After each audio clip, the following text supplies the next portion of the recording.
ሴይ ኖ። ሲጋራ ቅመሳት ኖ። ናይት ክለብ ይሁን ብናን ፓርቲ ተዘጋጅቷል እንሂድ ኖ። በነገራችን ላይ አሰርቲቭነስ ከአግሬሲቭነስ ይለያል። አግሬሲቭነስ ተሳድቦም ተጣልቶም ነገሮችን ማስፈጸም ነው። አሰርቲቭነስ ግን በትህትና ማሳመን ኖ ማለትን ልመዱ። አሰርቲቭነስ ይኖራቸው።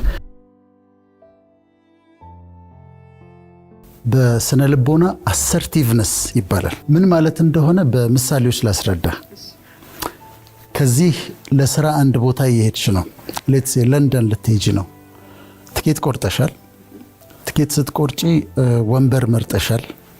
እንደኔ ከሆንሽ ወደ መስተዋቱ ዊንዶ ሲት የምትወጂ ከሆነ አውሮፕላኑ ሲነሳ ትወጃለሽ። እሱን ትኬት ኦፊስ ሰጥተውሻል ወይም አንቺ መርጠሻል። ያን ስትገቢ አውሮፕላኑ ስትገቢ ሌትስ ሴ አንቺ ወንበር 12A ነው የመረጥሽው። መስተዋቱ ጋር ያለውን ወንበር ነው። ስትገቢ ግን 12A ላይ አንድ ሰው ተቀምጧል። ምንድነው የምታረጊው? እባክህን ልለው እችላለሁ። አሁን በማንነትሽ ባለሽ አሰርቲቭነስ ይወሰናል። አሰርቲቭ ካልሆንሽ በቃ ተቀምጦበታል ታፍሪና ምን ማድረግ እችላለሁ ቲና መሐለኛው ወንበር ላይ ተቀምጠሽ ያንን ሁሉ ሰዓት እንደተናደድሽ እንደከፋሽ ትደርሻለሽ። ግን ይሄ ወንበር በትህትና ግን በድፍረት ይሄ ወንበር እኮ የኔ ነው 12A የኔ ነው ካልሽ ወይም ደግሞ ሆስተስዋን ትጠሪያትና ይሄ ወንበር ይሄ ነበረ ግን ሰው ተቀምጦበታል ብለሽ በትህትና ስትጠይቂ ሰውየው ይነሳል። አንቺ ዊንዶ ሲትሽ ላይ ተቀምጠሽ በደስታ ትሄጃለሽ።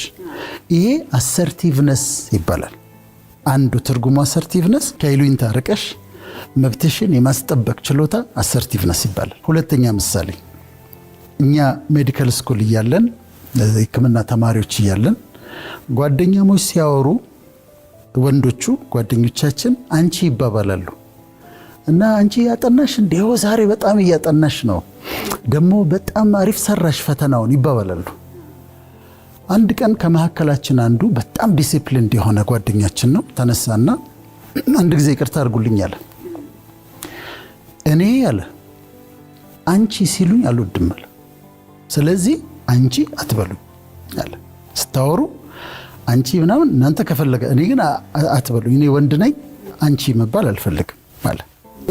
የሴትነትን ማሳነስ ሳይሆን ግን ወንድ ነው።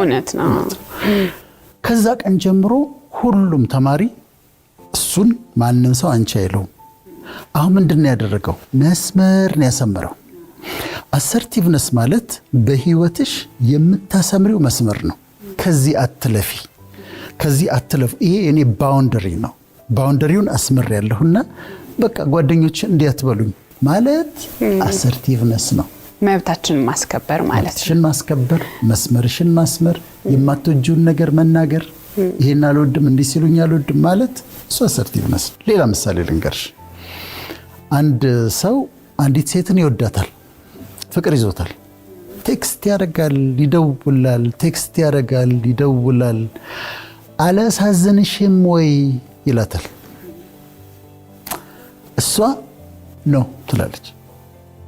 ታመምኩኝ መታመሜ ነው እንዲህ ልሆን ነው ትላለች። ይሄ አሰርቲቭነስ ነው። ግን ምን ይሆናል መሰለሽ ምህረት፣ ብዙ ጊዜ ሴቶች ለወደዳቸው ሰው አዝነውለት ስላዘኑለት የፍቅር ግንኙነት ይጀምራሉ። ይሄ መሆን የለበትም። የማይሆን ዋጋ ያስከፍላል፣ መጨረሻ ዋጋ ያስከፍላል። ወይም አዝነውለት ያገቡታል። አንዲት ሴት ወዳውና ምናበት ነው እንጂ ማግባት ያለባት አዝናለት ማግባት የለባት። ስለዚህ ይሄም ደግሞ ስታየው ያቺ ነው ያለችው በጣም እንዲሆኛለሁ ታዝንለታለች፣ ትራራለታለች፣ ትመክረዋለች። ግን የፍቅር ግንኙነት ግን ነው። አሁን አንዳንድ ነገሮች ይሄ ሰልፍ ዲሲፕሊን የሚባለው ለምሳሌ አመጋገቤ ላይ ሊሆን ይችላል። መብላት የሌለብኝ ምግቦች ይኖራሉ። በውል ወይ ክብደት እንዳልጨምር ወይም ደግሞ ለጤና አይጠቅምም ብዬ የማልበላቸው ነገሮች ይኖራሉ። ግን አንዳንዴ ያምረኛል። ከዛ ልትገዢው ቲና ወይም ቀርቦ ልትበይ ቲና ኖ ትያለሽ። እሱ ደግሞ ራስን ለመግዛት በጣም ይጠቅመን ነገር ነው። በኃይል ይጠቅመናል። አራተኛው አሰርቲቭነስ ልጨርስና ወደ ጥያቄዎች ደግሞ እንሄዳለን። አራተኛው ምሳሌ የምሰጥሽ ጓደኛሞች ናቸው፣ ግን ባገኘው ቁጥር ወይም ባገኙት ቁጥር ጓደኞቹ ያሳንሱታል፣ ዲግሬድ ያደርጉታል፣ በራስ መተማመኑን ይመቱበታል፣ ስለ ራሱ ያለው አመለካከት ትንሽ እንዲሆን ያደርጉበታል። ይጠይቃቸዋል እንዲያስተካክሉ፣ ይለምናቸዋል እንዲያስተካክሉ፣ አያስተካክሉም። ከዛ ምን ያደርጋል? ቅድም ጉድ ባውንደሪ ያለን አይደል? አሁን ደግሞ ጉድ ባይ ደግሞ አለ።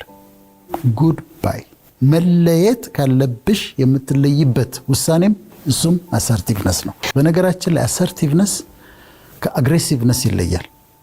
አግሬሲቭነስ ተሳድቦም ተጣልቶም ነገሮችን ማስፈጸም ነው። አሰርቲቭነስ ግን በትህትና ማሳመን ነው። ያ መብትሽ የሆነውን ነገር የምትፈልጊውን ነገር በትህትና በደንብ አድርገሽ ታሳምኛለሽ።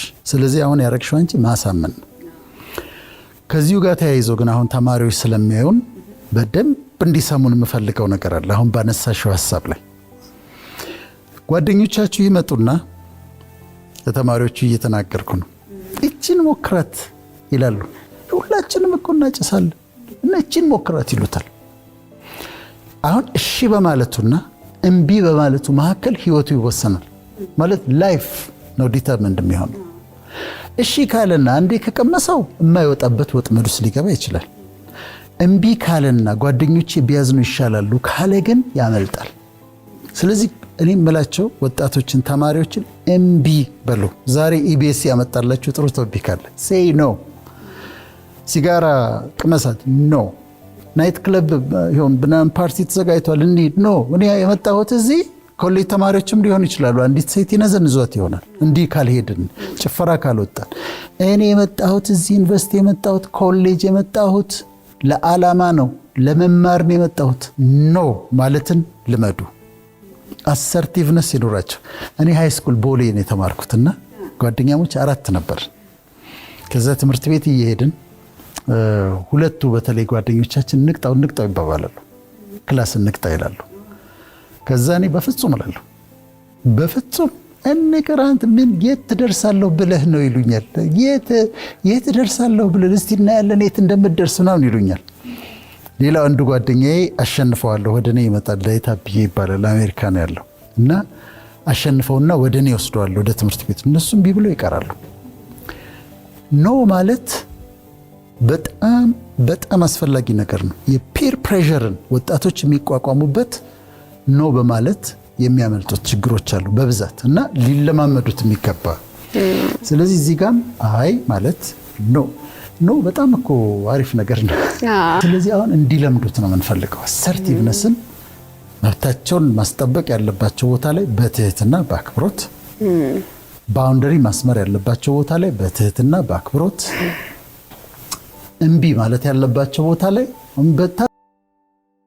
ጓደኝነት አሁን ጓደኛሞች ያዩናል አይደለም? ይህንን ወስደው መጠቀም አለባቸው።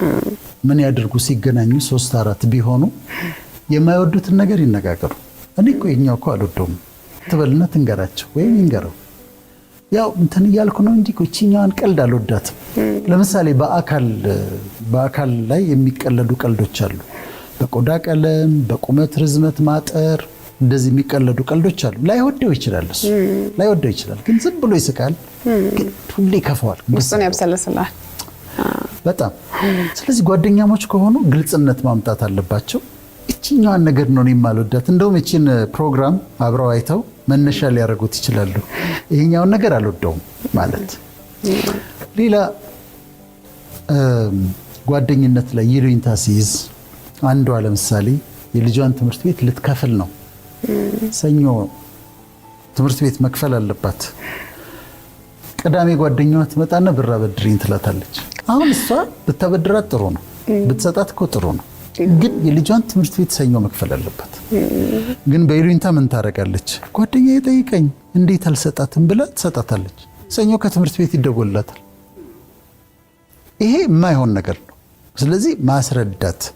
ቅድም ያነሳሁት አለ፣ 3 ናቸው። ፓሲቭነስ፣ አግሬሲቭነስ እና አሰርቲቭነስ ናቸው። አሰርቲቭነስ በትህትና አስረድተሽ በአክብሮት ኖ ስትይ ነው።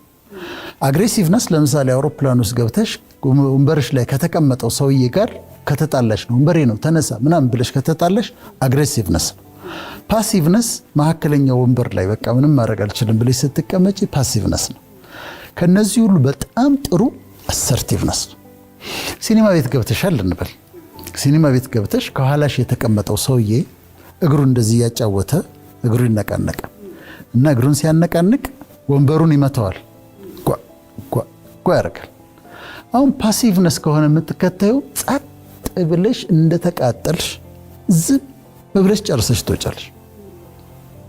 አሰርቲቭ ኮንሽንስ ዞርቲና እንትን ጫማ እየረበሸኝ ነው ሶሪ ብለሽ በአክብሮት በትህትና ህይወትሽን ይለውጠዋል። አሰርቲቭነስ በጣም ይለውጠዋል። ጓደኝነት በሚውቹዋል ሪስፔክት ላይ የተመሰረተ ነው። እርስ በርስ በመከባበር ላይ መመስረት አለበት። በኢምፓቲ ያንቺ የሚሰማሽን ስሜት እኔ ተሰምቶኝ በአንቺ ቦታ እያረኩ ራሴን እያዩ በዛ ላይ የተመሰረተ ነው። በጥቅም ላይ መሰረትን። ጥሩ ጓደኛ ያላቸው ሰዎች የተሻለ የአእምሮ ጤና አላቸው። ያ ግን የሚሆነው ተነጋግረው የሚወዱትንና የማይወዱትን ነገር ተነጋግረው ይቺን አልወድም ሁለተኛ እንዲህ እንዳትሉኝ እንዲህ ስትሉኝ አልወድም። ለምሳሌ ባገኟት ቁጥር መቼ ነው የምታገቢው ሊሏት ይችላሉ። አንቺ አታገቢም እንዴ? መቼ ነው የምታገቢው? ወይም ደግሞ ከዛም አልፎ አሁን ባውንደሪ ተመልከች፣ ከዛም አልፎ እድሜሽ እኮ እየሄደ ነው ሊሏት ይችላሉ። ይሄውን ባውንደሪ ነው። ባልና ምጣልሽም ይመጣል። ይሄ ነገር እሷ በተገናኙ ቁጥር ዳውን የሚያረጋት ከሆነ ስትለያይ ከነሱ ጋር ተጫውታ ስትለያይ ከፍቷት አንድ ሳምንት የምትቀመጥ ከሆነ ሻስቱ ተልተም ይሄን ነገር እኮ አልወደውም ማለት አለበት። በግልጽ ካደረጉት ከዛ በኋላ ተከባብረው ህይወታቸውን ኢንጆይ ያደርጋሉ። ወላጆች ላይ ከፓረንቲንግ ስታይልስ የሚባሉ አሉ። ከፓረንቲንግ ስታይልስ አንዱ ፐርሚሲቭ የሚባለው ፓረንቲንግ ስታይል ነው። ፐርሚሲቭ ፓረንቲንግ ስታይል ልጅ የሚለውን ነገር ሁሉ እሺ ማለት ነው። አይፓድ ይገዛልኝ፣ እሺ። ላፕቶፕ ይገዛልኝ፣ እሺ። ስልኬ ይቀየር፣ እሺ። ለረፍት ዱባይ መሄድ ትፈልጋለሁ፣ እሺ። ጓደኛዬ ቤት ማደር እፈልጋለሁ፣ እሺ። አሁን አባትና እናት ምን ማድረጋቸው መሰለሽ? ለልጆቹ በቃ ሀብት አላቸው፣ የወደደውን ሁሉ ማድረጋቸው ነው። እኔ እስካለው ድረስ ይመቸው ይደሰት ነው። ግን በጣም እየጎዱት ከአራቱ ፓረንቲንግ ስታይልስ በጣም ፈጽሞ ተቀባይነት የሌለው ፐርሚሲቭ ፓረንቲንግ ስታይል ነው። ጥሩ እያደረጉለት እንዳልሆነ ይወቁ ወላጆች። እኔ ለልጆቼ ማድረግላቸው ነገር አለ። አንዳንድ ነገሮች ላይ ኖ እላቸዋለሁ። ስለዚህ ኖ ማለት እሺ ማለት የራሱ የሆነ ልኬት ሊኖረው ይገባል ማለት ነው። ልኬት ሊኖረው ይገባል። እሺ እምላቸዋለሁ። ልደት ልሂድ፣ እሺ። እንደዚህ እሺ። ዴንጀር የሌለባቸው አጥንቼ ከወላጆቻቸው ጋር ተደዋውዬ አደጋ የሌለበት። ከዛ አንዳንድ ነገር እነሱ ጥሩ የመሰላቸው ግን ጥሩ ያልሆነ ነገር ሲመጣ የዛ ጊዜ ኖ እላቸዋለሁ። እና ወላጆች ገንዘብ ስላላቸው ጥሩ ነገር ያደረጉ እየመሰላቸው ፐርሚሲቭ ሆነው ሁሉን ነገር ለልጅ እሺ ካሉ ልጆቻቸውን ችግር ውስጥ ይከታሉ።